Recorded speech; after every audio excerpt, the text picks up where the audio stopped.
This video was made possible by Dashlane. Stay safe online for free for 30 days at dashlane.com/RLL. The borders of countries on the map are, well, complicated. I've already made 3 videos about the world's strangest borders, but these borders are all clearly visible on maps because, well, they're on land. Today, though, we're talking about the system of international borders on the water, and they're actually even more wild than the ones on land are. You see, on the land, there's usually ways to clearly mark a border as belonging to your country, city, or civilization. Rivers, mountains, lakes, and peninsulas all make clean and orderly borders. But the ocean, on the other hand, is just an empty flat wasteland with nothing to really distinguish one area from another at the surface. And therefore, different people have different ideas about what part of the ocean belongs to them. The most agreed upon system for territorial rights of the ocean was established back in 1982 by the United Nations Convention on the Law of the Sea. This gave every country in the world with a coastline a zone of ocean territory called an Exclusive Economic Zone, or EEZ for short. Every country's EEZ stretches out to 200 nautical miles away from their coastline, and each country has certain exclusive and economic rights within their zones to harvest resources like fish, oil, or gas. This is a map of every country's EEZ in the world, and there's a lot of pretty weird things to digest here. First of all, the parts of the ocean outside of any EEZ are considered international waters. They don't belong to any country's legal jurisdiction, and laws are generally enforced by local street justice. Ships sailing in international waters are bound by the laws of the country's flag that they fly, if any, and ships involved in piracy out here can get dished out justice by literally anybody who happens to pass them by.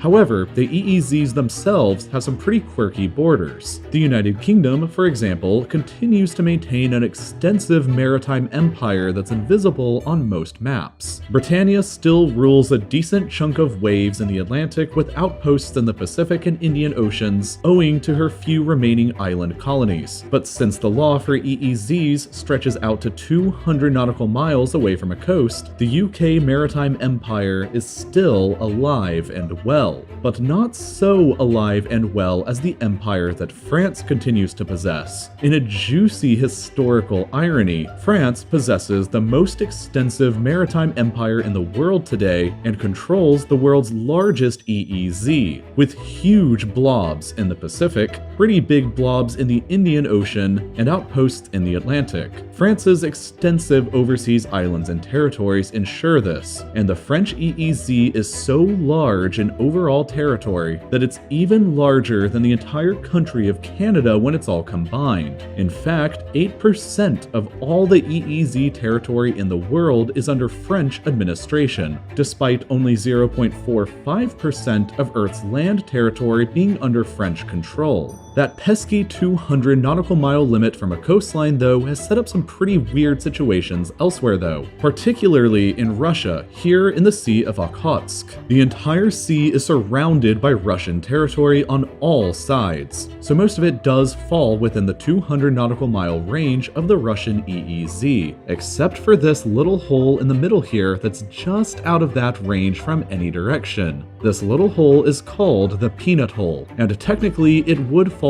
under the classification of international waters, which has plagued Russia with problems. This legal technicality was apparently discovered by other countries in the 1990s, who realized that they could just show up there and legally plunder everything without any consequences. A fleet of 39 Polish supertrawlers sailed around the world just to raid the area for fish, and not wanting to miss out on an opportunity for free loot, the entire Chinese commercial fishing fleet soon came barging in as well. The Peanut Hole was eventually full of hundreds of fishing ships that weren't at all Russian. It was full of Polish, Chinese, Korean, Japanese, Bulgarian, Ukrainian, and even Panamanian fishing fleets, and all of the business was severely depleting fish in the entire sea. Fish obviously swim wherever they want, in and out of different parts of the ocean, and the non-Russian fleets didn't really care about how many fish they caught, because it was only depleting the Russian sea and not their own nearby water. Understandably, Russia was pretty pissed off about the entire situation and petitioned the UN for a loophole in the EEZ law. You see, a country can extend their EEZ beyond that 200 nautical mile limit if they can legally prove that the area was an extension of their continental shelf, or the part of a continent that's underwater. Russia managed to successfully get the UN to recognize the Peanut Hole as being a part of their continental shelf, and in March 2014, the Russian EEZ was legally extended to cover it, and the age of foreign fishing raiding parties came to an end.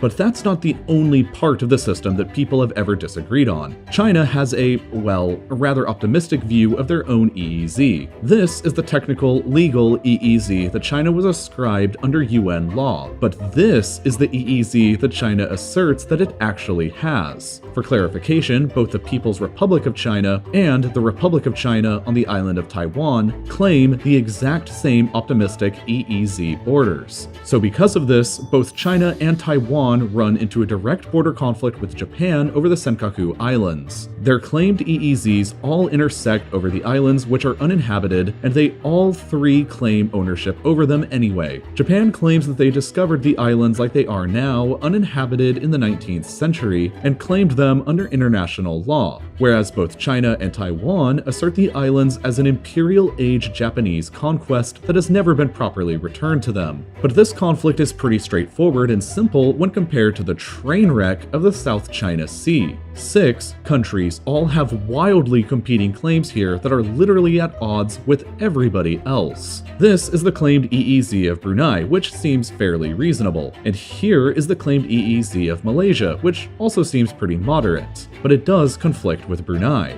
But here is the claimed EEZ of the Philippines, which conflicts with both Brunei and Malaysia. And here is the claimed EEZ of Vietnam, which conflicts with Brunei, Malaysia, and the Philippines. But the most ambitious by far are the claimed EEZs in the area of both the People's Republic of China and Taiwan, which are identical and massively conflict with everybody. At the center of these territorial border claims are the Spratly Islands, which all 6 countries lay claim to at least a part of. China, Taiwan, Vietnam, Malaysia, and the Philippines have all set up military bases and personnel on the islands to enforce their claims, and threats of war have been made in the past. China has even resorted to constructing artificial islands complete with air bases in the area to further project their own claims. But why does everybody here care so much about a bunch of tiny rocky islands? First, the economic answer. The sea is not only an extremely rich fishing area, but it's also likely home to extensive undiscovered crude oil and natural gas reserves that can only be legally exploited by a country if their EEZ stretches out to cover it. Therefore, everybody that borders it wants a piece of the Spratlys so that their EEZ can cover more potential resources there. And the second answer is geopolitical. The South China Sea is one of the most important shipping routes in the entire world. 1/3 of all global maritime trade passes through the sea every single year. 39.5% of all of China's imports passes through the sea as well, which includes an overwhelming 80% of all of China's energy imports. If China lost sovereignty and control over the area, the flow of trade into her ports could become severely compromised. Trade ships sailing from South Asia, Africa, and Europe would have to take a much longer and much more expensive route to get into China,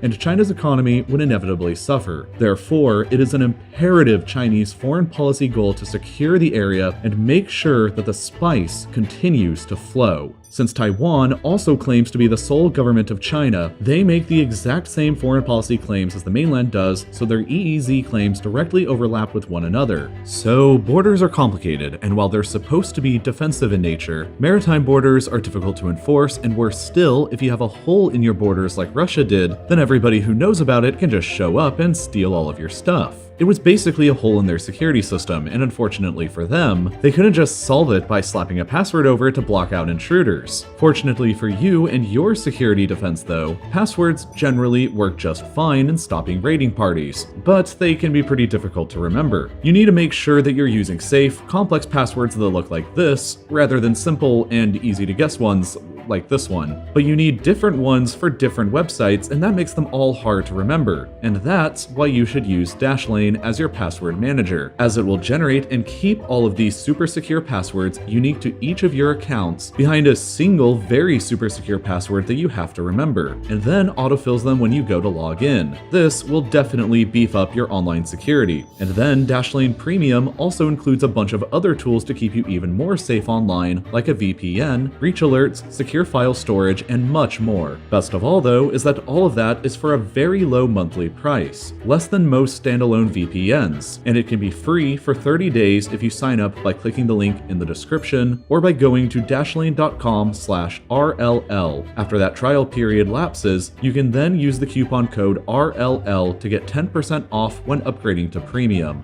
And as always, thank you for watching.